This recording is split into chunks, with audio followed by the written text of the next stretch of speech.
see some new faces in the room, which is always good. But I would like to particularly welcome the two representatives from the IOC.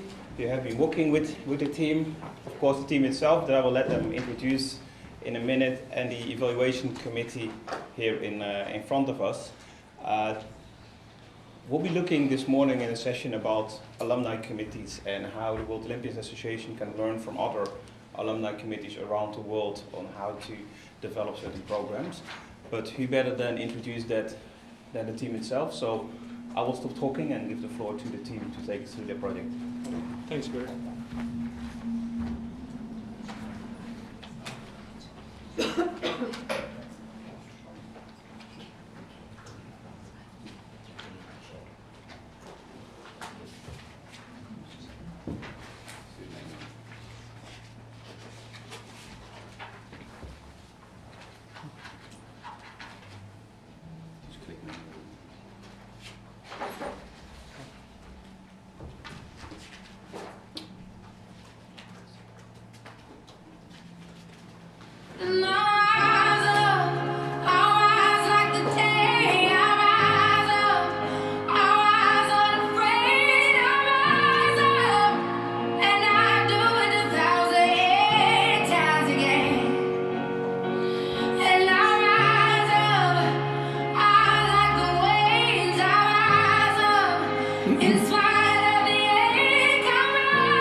Rise up.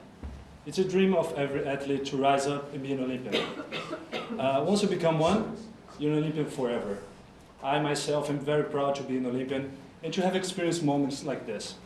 But since the Olympic Games only happens every 2 years, the IOC and the World Olympians Association have been working to continuously support and celebrate these athletes and these values.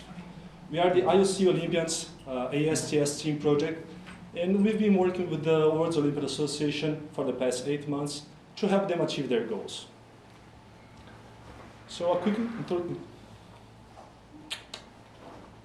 quick introduction of our team. So this is Nishan Mehta from India, Olivia Di Lorati from the United States, Yiting Chao from China, Andreas Blatten from Switzerland, and myself, Pedro, from Brazil. So this is the agenda for our presentation. We're going to go overview our project plan. We're going to share our methodology and the best practice framework we think a successful alumni network should have. We're also going to share the findings of the interviews we've conducted with 7 National Olympians Associations and 5 established alumni networks. We're also going to share some suggestions that we've made for the WOA, and in the end we're going to have a few minutes for your questions. First of all, who is the World Olympians Association? They are the IOC's alumni network, and by alumni now we mean the Olympians. They have 148 NOA members, which are called National Olympians Association, and they are the ones who represent the WOA throughout the world. They represent more than 100,000 Olympians. So as they have such a great scope servicing so many people, they've asked us to highlight the best practices from alumni networks from different sectors. And we've covered education, sports, and also a corporate company. And always also make suggestions for the WOA to create the best possible alumni network for their members.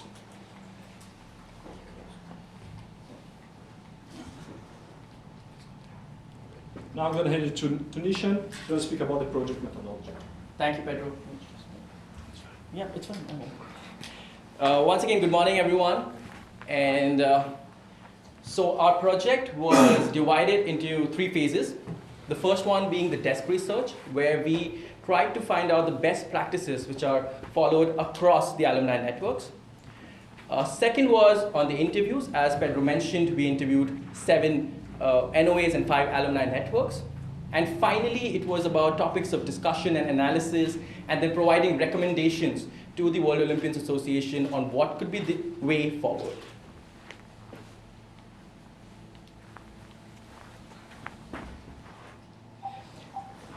So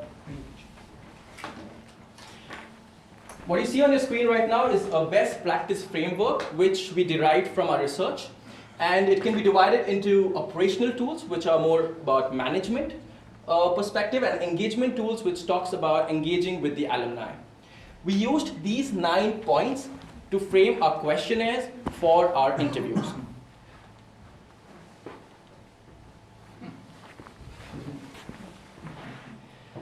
So when we conducted our interviews with the alumni networks and the National Olympians Association, we came across these 4 points which were common across all the associations, and they are very much needed to build a strong alumni network.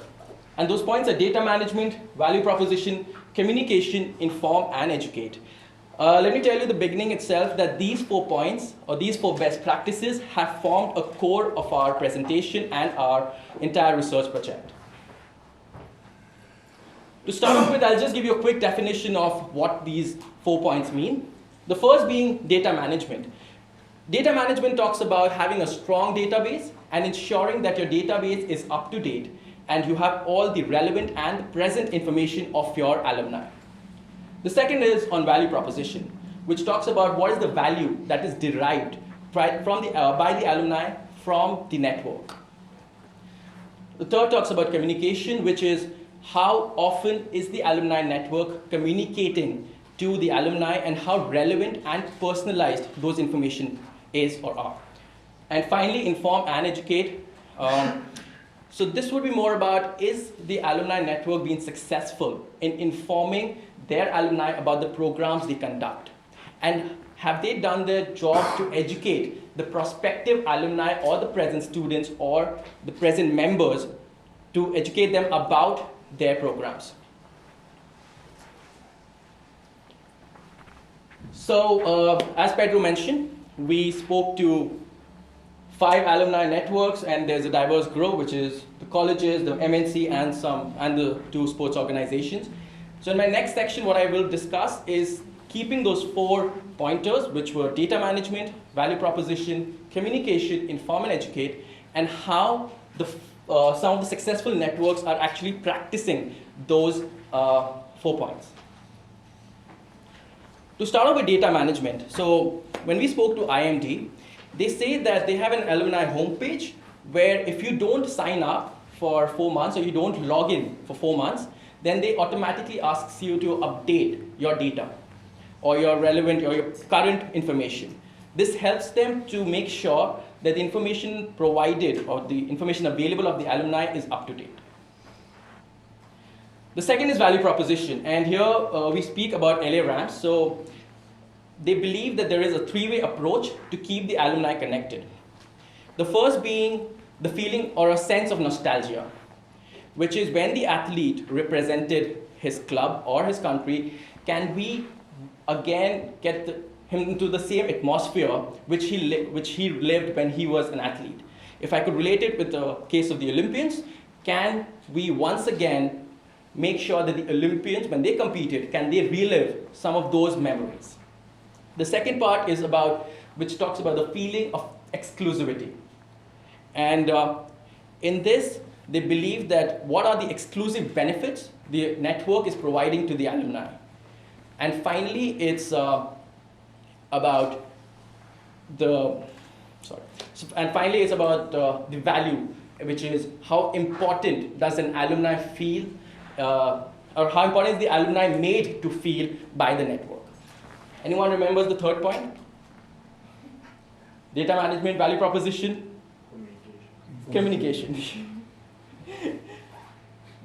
So here we talk about the Harvard's example, where Harvard, since they have around 350,000 alumni members, and they believe that it's good to have communication which is more personalized and tailor-made.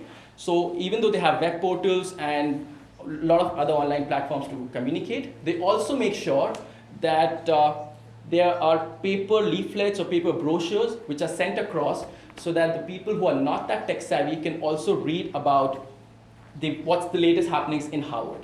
And finally, as you mentioned, inform and educate. So here we talk about the example from EY. What EY does is that during the interview phase for a candidate or for a prospective employee, they tell them about their alumni network there and then. And they tell them that how important the association between the EY alumni network and a prospective employee or when he's working could be, and how the employee could benefit from their alumni services. So these 4 points now are going to be placed in a different context, which would be more from the National Olympians Association perspective. And we interviewed 7 of those from completely different demography across 5 continents. And we would be talking more about, or giving examples more from Switzerland, Slovenia, New Zealand, and the US. And the primary reason being that they are more established, while Fiji, India, Uganda were set up as late as 2014 or 2015. And again, those 4 points will pop up in your screen. So first is data management. And if you can see, there are 2 pointers here. The first one is an ideal scenario. The second one is where there is a scope of improvement. So in data management, what the US does, it was founded in 1945. But in the last 70 years, they have been successful in maintaining the data of around 10,000 Olympians. And they make sure that the data available is up to date, is updated regularly, and the communication, or I would say, for communicating, they use various database management softwares to make sure that their data is up to date. While Slovenia has struggled to maintain a database because they are very much dependent on manual upgradation or manual updation, and they are still using MS Excel. And now the size of Slovenia is around 400 members, while US is 10,000 members. From value proposition point of view, so what Slovenia has a museum in their office. And this is a way to thank all the Olympians. It is a way to make them feel special and a part of their Olympian family. And it also is a symbol or used for promotion of Olympism and Olympic movement. However, Switzerland feel like they're still lacking some of the major Olympic stars to attract more and more members towards the National Olympians Association. They feel someone like Roger Federer maybe, could help in getting more alumni towards their NOA, and a good interaction between the Olympians and Roger Federer could help them maybe shape their career, or some knowledge sharing. And they feel that if we can create a platform where this value can be exchanged, it would be really great. Third is communication. Now, Switzerland has a unique platform, which is for its 700 members. And it's a completely different platform like a LinkedIn or a Facebook, where they post job openings or the latest events which are happening in their NOA. While New Zealand are still trying to strike a right balance between, I would say, a communication strategy between its elderly Olympians and the younger ones, because the needs are different, the demands are different. So they're still trying to strike a right balance in their communication strategy so that it attracts both their stakeholders in a way. And finally, my last point is inform and educate before I give it back to Pedro. So the last finding for us is, again, takes an example from the US. What the US NOA does is that after every Olympics, they invite all their Olympians for a special retreat. It is held at the White House, and it is a way to thank all the Olympians for their participation. So even though this is set up as a platform to thank the Olympians, they use it also as a platform to inform and educate the Olympians about their NOA and the various programs that are conducted by them. And finally, Fiji, India, Uganda, as I said earlier, they were recently set up, so they still have a little bit of lack of clarity amongst various IOC programs and the World Olympians Association. What the impact is that this hinders, it's a trickle-down effect, which in turn hinders their members and various other Olympians from these countries. So after these points, I hand it over back to Pedro, who will again take you through the 4 points, which are data management, value proposition, communication, inform and educate, and tell you more about the topics of discussion and recommendations. I'm going to try it again. That's it. So again, the 4 topics. It's the last part of our presentation, the last but probably the most important one. First, it's data management. We noticed that the largest alumni networks in the world with a scope similar to the WOA, they use specific softwares and not only Excel spreadsheets. And the NOAs, they suggested to have a bigger collaboration among the WOA, the NOAs, and the NOCs. NOCs especially because they can act in a more local level. They know better how to reach their members. But how to keep this information up to date? We suggested them to have a proactive approach during each Olympic Games. So let's say an athlete, they check in the village, or they get their final accreditation, or their Samsung phones. They should fill in a form to provide their the very first information, or update their information and provide it to the WOA. And there's value proposition. There's this project from WOA called Olympians for Life. It is an event at each Olympic Games where they recognize the Olympians for their work to the society, spreading the Olympism. We suggested them to make this event a gala event where athletes, press, also important Olympic figures will be willing to be invited to, and creating kind of a sense of recognition to the Olympians. And they could also benefit from the IOC top sponsors, let's say with merchandise from them, or even with discounts for their products. This actually happens with some NOAs, as we researched. And there's the Olympians Reunion Center. How can I explain that? It's like an Olympian house in every Olympic Games. So for the next one, Tokyo 2020, we suggested to be connected with the Japanese culture, with DJs, bands, musicians, career transition lectures, programs from the Olympians.